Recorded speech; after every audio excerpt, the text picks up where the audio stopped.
Bonjour à tous. Donc aujourd'hui, effectivement, on va parler un petit peu on va prendre sa casquette de chef d'entreprise et on va parler un petit peu de communication. Qu'est-ce qu'on va voir? On va voir comment il faut... c'est beau comme ça.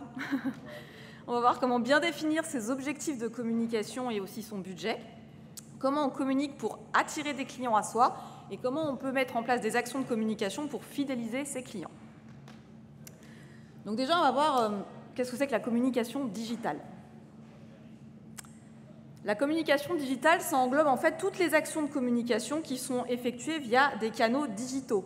Ça va être les réseaux sociaux, ça va être les sites internet, les emails, les applications mobiles, et il y a encore d'autres choses. Aujourd'hui, c'est devenu incontournable pour toutes les entreprises qui cherchent à accroître leur visibilité et à fidéliser leur clientèle. Sur des secteurs comme la maraîchalerie, c'est fortement concurrentiel quand même dans certaines régions. C'est indispensable de mettre en place des actions permettant d'acquérir des clients, mais aussi de fidéliser votre clientèle. Les avantages, avec le digital, vous avez une portée plus étendue, donc vous pouvez toucher plus de personnes. Mais également, vous avez un ciblage plus précis. En fait, on peut vraiment cibler très spécifiquement certaines personnes. Mais pour ça, il faut avoir des objectifs précis, et l'idée, ce n'est pas de naviguer un petit peu à vue. Et il faut aussi allouer un budget à sa communication. Donc déjà, pourquoi il faut mettre en place une stratégie de communication digitale? Alors, il faut savoir qu'il y a 93% des Français qui utilisent Internet. Donc, on va dire quasiment tout le monde. Et en fait, les Français passent 5h34 par jour en ligne. C'est assez énorme. Il faut aussi savoir que 71% des acheteurs ayant eu une expérience positive recommandent la marque à leur entourage via le digital, via des témoignages, des avis sur les pages, etc. Il faut aussi savoir que 88% des Français sont abonnés à au moins une newsletter. Et la newsletter, c'est le deuxième média préféré des Français. Donc c'est un super outil de communication. Et 82% des clients qui disent être influencés dans leurs actes d'achat par le téléchargement d'un lead magnet. Le lead magnet, c'est vous laissez votre email et vous avez en échange un petit e-book, une petite vidéo, gratuitement, qui va vous apporter quelque chose. Donc sur le long terme, on ne peut pas se passer de communication en ligne. Ça vous permet d'émerger dans le monde numérique auprès de vos cibles et ça présente aussi des avantages par rapport à la communication papier, notamment des avantages de budget. Mais du coup, comment on définit ses objectifs de com et comment on définit son budget? Déjà, il faut savoir un petit peu, il y a 3 phases qui vous voulez atteindre sur Internet. Donc, qui sont vos clients? Quelle est votre cible? Alors, au-delà de l'âge, de la catégorie socio-professionnelle, c'est aussi quelles sont leurs frustrations, quels sont leurs besoins. Évidemment que quelqu'un qui fait du CSO à niveau amateur, il n'a pas les mêmes besoins que quelqu'un qui a son cheval chez lui et qui fait juste de la balade. Vos objectifs, est-ce que c'est de recruter quelqu'un dans votre équipe? Est-ce que c'est d'avoir plus de clients? Est-ce que c'est de fidéliser, de développer votre image ou de gagner du temps et de l'efficacité? Et puis, quels sont les moyens à votre disposition? Quelles sont vos compétences en termes de numérique? Quel est le temps que vous avez? Et surtout, il faut évaluer le coût associé à ce temps, parce que quand vous faites vos actions de com, vous n'êtes pas avec un cheval. Quel est le budget? Est-ce que vous avez du budget ou est-ce que vous n'en avez pas? Et est-ce que vous pouvez déléguer ou est-ce que vous allez faire vous-même? L'élaboration d'une stratégie, c'est le passage obligatoire pour réussir sur le web. L'idée, c'est de se fixer des objectifs, ce qu'on appelle SMART. Et ça, c'est valable pour votre communication, mais c'est valable en tant que chef d'entreprise. SMART, ça veut dire spécifique, donc vraiment ciblé et sur votre métier. Des objectifs qui sont mesurables. Augmenter mon chiffre d'affaires, ce n'est pas un objectif SMART. Bon, ça ne se mesure pas, mais c'est plutôt c'est augmenter de 20% mon chiffre d'affaires d'ici 6 mois. Il faut qu'il soit acceptable, réaliste, il ne faut pas que vous doutiez de les réussir, et il faut qu'il soit temporellement défini, c'est-à-dire qu'on met une date butoir pour savoir si on a atteint notre objectif. La question du budget. Ah, j'ai plus d'écran. Il faut prévoir un budget dédié pour ces opérations de communication, parce que la publicité en ligne, c'est payant. Vous pouvez avoir besoin de création graphique, de créer un site internet, vous pouvez avoir besoin d'un outil d'emailing, etc. Alors en général, ça c'est pour vous donner une idée, bien sûr il y a d'autres entreprises qui font un peu différemment, mais globalement on dit qu'il faut allouer 2% de son chiffre d'affaires au marketing et à la com. Voilà, ça vous donne une petite idée. Et en termes de ressources, il va aussi falloir faire le point sur les ressources internes. Donc vous, un collègue, un associé, ou externe. Est-ce que vous allez passer par un freelance une agence, comment vous allez faire. Maintenant, on va voir comment on communique pour attirer des clients. Donc la base pour une communication efficace, c'est justement, comme je vous le disais, de savoir à qui vous vous adressez. Donc on appelle ça des personas, pour comprendre les besoins, les attentes, les habitudes et les préférences de vos clients potentiels. L'avantage, c'est que vous allez pouvoir créer des messages spécifiques pour attirer le public visé. Il faut savoir que tous les propriétaires d'Equidé n'ont pas le même profil et les mêmes besoins. Je vous mets un petit exemple. On a Simon B, il a 44 ans, il est marié, il a 2 enfants, il est cavalier. Et puis, on a Simon D, pareil, 44 ans, marié, 2 enfants, cavalier. Sauf qu'il y en a un, il gère un poney club avec 25 équidés, et l'autre, il a son cheval chez lui, il fait que de la balade. Et donc, forcément, cette personne-là, elle n'a pas les mêmes besoins. En fait, dites-vous que vous ne vendez pas juste une prestation de maréchalerie, vous répondez à un besoin de vos clients. Et après, il faut choisir les bons canaux de communication. En fonction de la phase où en est votre client potentiel, vous n'allez pas utiliser les mêmes canaux. Quand on veut attirer le public qui ne nous connaît pas encore, on va utiliser, pourquoi pas, le référencement naturel, la publicité, l'affiliation, des relations presse. Vous vous installez dans une nouvelle ville, vous allez essayer de faire des articles dans des magazines en ligne locaux. Vous allez utiliser les médias sociaux, pourquoi pas un blog. Ensuite, vous allez convertir, donc ça, la personne, elle vous connaît, et elle va passer à l'achat, elle va vous contacter. Vous allez utiliser votre site internet ou des plateformes tierces, des applications, etc., notamment les annuaires. Et puis après, il faut fidéliser sa clientèle. Là encore, il y a les médias sociaux, il y a le blog, et puis pourquoi pas de l'email marketing ou de la newsletter. Les réseaux sociaux, bien sûr. L'idée, c'est d'être au plus près de vos clients. Il y en a beaucoup. Facebook, un peu vieillissant. On va dire que en dessous de 35 ans, personne n'a Facebook. Voilà. Mais du coup, c'est toujours très puissant, notamment grâce au groupe Facebook. C'est toujours très intéressant.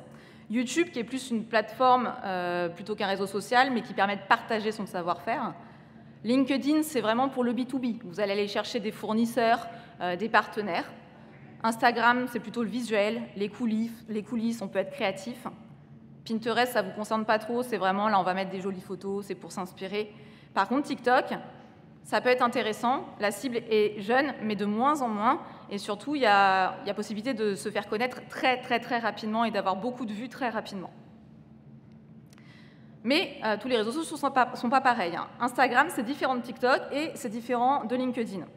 Il faut savoir que sur Instagram, le hashtag Maréchal Ferrand, il est utilisé dans plus de 11 000 publications.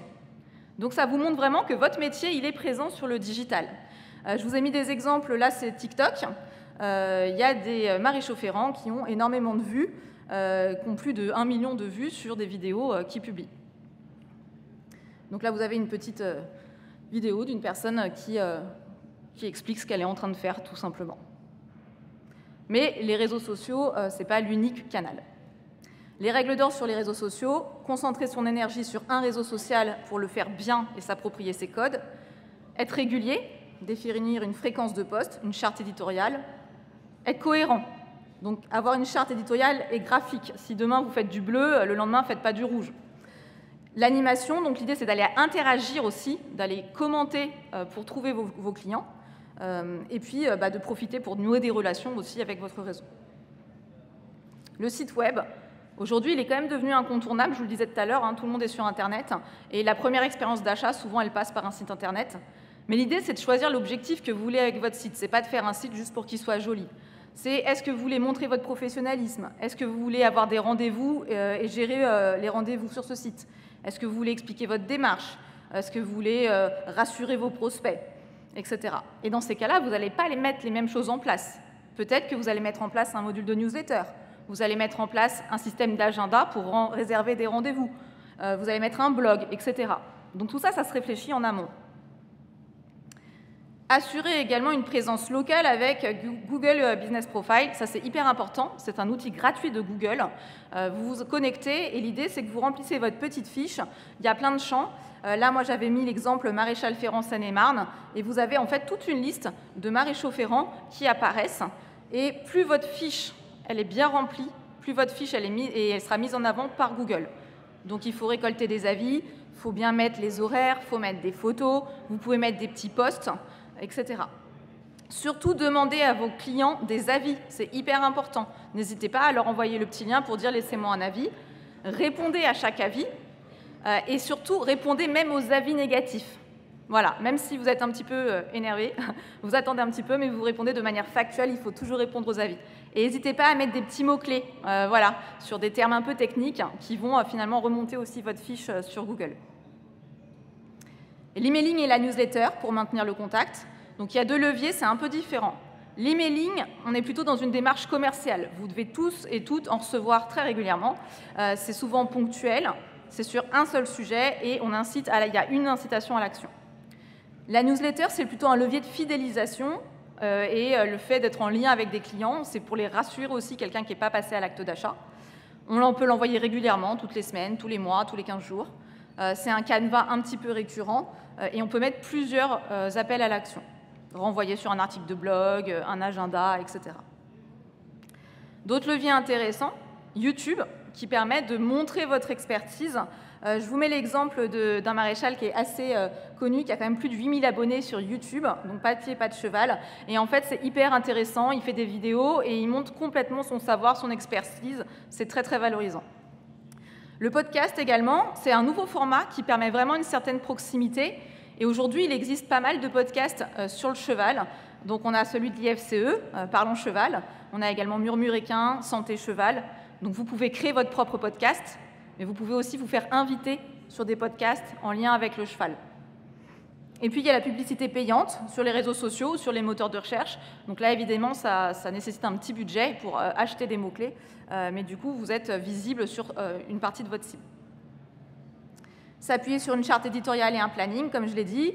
La charte éditoriale, c'est un document qui va remettre tout au même endroit vos valeurs, votre ton, les thématiques. Peut-être que vous allez vous spécialiser dans les pathologies spécifiques. Peut-être que vous vous spécialisez, on l'a vu tout à l'heure, il y avait les maréchaux ferrants pour le reining, pour le CSO, pour le dressage. Peut-être que pour l'endurance aussi, il faut se spécialiser. Donc ça peut être intéressant. Le style de communication. Est-ce que vous voulez être clivant, donc avec des idées très arrêtées et vous les assumez? Est-ce que vous voulez être plutôt consensuel? Est-ce que vous voulez faire dans l'humour? Tout est possible. Et le planning éditorial, ça vous permet de garder une cadence régulière de publication, de maintenir l'intérêt du public. Donc là, vous pouvez faire un petit tableau Excel tout simplement, puis vous dites, tiens, lundi, je veux parler de ça, mercredi, je veux parler de ça, samedi, je veux parler de ça. Et puis, comme ça, vous programmez. Il y a les outils notamment Meta, donc Facebook, Instagram, qui vous permettent de programmer les posts à l'avance. Donc ça, c'est top. Vous ne réfléchissez pas tous les jours à savoir quoi poster. Vous le faites une fois pour toutes les semaines ou tous les mois. Vous faites tous vos posts et vous programmez tout. Là, c'est un exemple de planning éditorial qui est fait sur un outil qui s'appelle Notion, mais on peut le faire sur vraiment un Excel, et ça vous permet de voir en fait tout ce qu'on va poster dans le mois.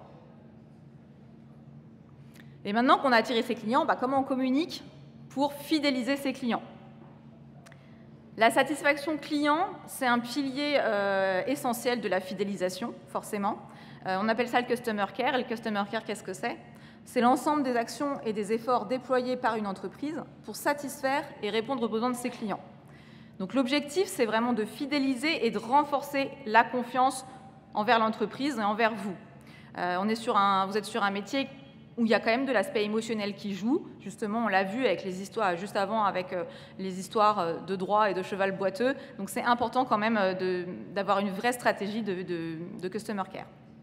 Les bonnes pratiques, répondez aux questions, que ce soit par mail, sur vos réseaux sociaux, par téléphone. Prenez le temps de répondre aux questions de vos clients. S'efforcer de résoudre les problèmes. Donc attention, même si on se dit « ok, c'est sa faute, il me saoule, c'est bon », voilà, prenez le temps, résolvez leurs problèmes. Et puis montrer de l'empathie, parce que là encore, on touche au cheval, donc forcément, il faut aussi faire preuve d'empathie. Ce que vous pouvez faire pour fidéliser vos clients, vous pouvez adapter des éléments qu'on trouve dans d'autres secteurs. Vous pouvez, par exemple, pourquoi pas, mettre un programme de fidélité en place.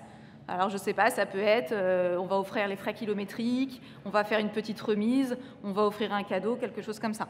On peut faire du parrainage. Quelqu'un qui vous apporte un nouveau client, lui, il a un petit quelque chose, et le nouveau client, il a également un petit quelque chose. On peut faire des offres exclusives pour vos meilleurs clients, ceux qui sont hyper fidèles depuis longtemps. On va leur proposer, je ne sais pas, un cadeau, une remise, on peut imaginer plein de choses.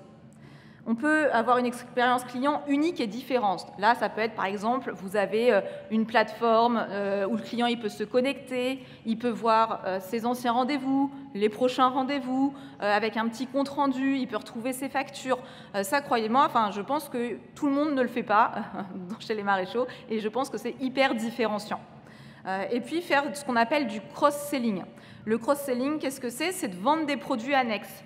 C'est-à-dire que vous, en tant que maréchal, vous pouvez proposer des onguents, des produits de soins pour le pied en fonction de certaines pathologies. Ça vous permet, vous, d'avoir un petit plus, une petite vente à côté. Voilà, et c'est ce qu'on appelle du cross-selling. Donc, qu'est-ce qu'on peut dire en conclusion? C'est que développer sa communication digitale pour attirer de nouveaux clients et fidéliser les clients existants, c'est un défi vraiment essentiel.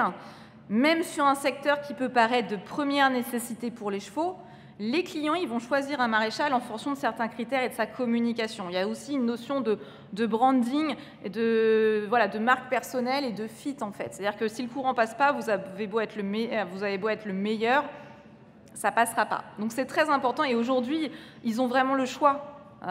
Ils arrivent dans une nouvelle écurie, ils ne vont pas forcément prendre le maréchal qui est en place, ils vont aller peut-être regarder sur les réseaux, sur Internet, ils vont écouter les avis parce qu'ils ont le choix. Vous avez en plus, on le sait, la thématique des gens, des podologues, et donc ils ont aussi cette alternative de se dire « Ok, pourquoi je ne passerai pas au pied nu et je ne passe plus par un maréchal ?» Donc, mine de rien, c'est hyper important de vous positionner là-dessus. Donc, on récapitule, choisissez vos objectifs. Quels sont vos objectifs aujourd'hui de communication pour votre entreprise? Ciblez efficacement, travaillez votre positionnement. N'oubliez pas, vous ne faites pas que ferrer un cheval, vous répondez à un besoin, à une problématique. Les gens s'en fichent du produit, en fait, ils veulent juste que leurs chevaux soient bien dans leurs pieds. Et performance, s'il y a un objectif de performance derrière. Choisissez vos canaux de communication de manière stratégique. Donc ne vous mettez pas sur tous les réseaux sociaux parce qu'il faut être sur tous les réseaux sociaux, choisissez-en un pour bien connaître le réseau. Établissez un planning, c'est-à-dire que c'est important, vous êtes chef d'entreprise, mettez votre casquette de chef d'entreprise, prenez du temps, une fois par semaine, pour travailler au même titre que vous travaillez votre compta, votre administratif, travaillez votre communication. Et travaillez votre customer care pour vous rendre finalement inoubliable et indispensable. Voilà, je vous remercie.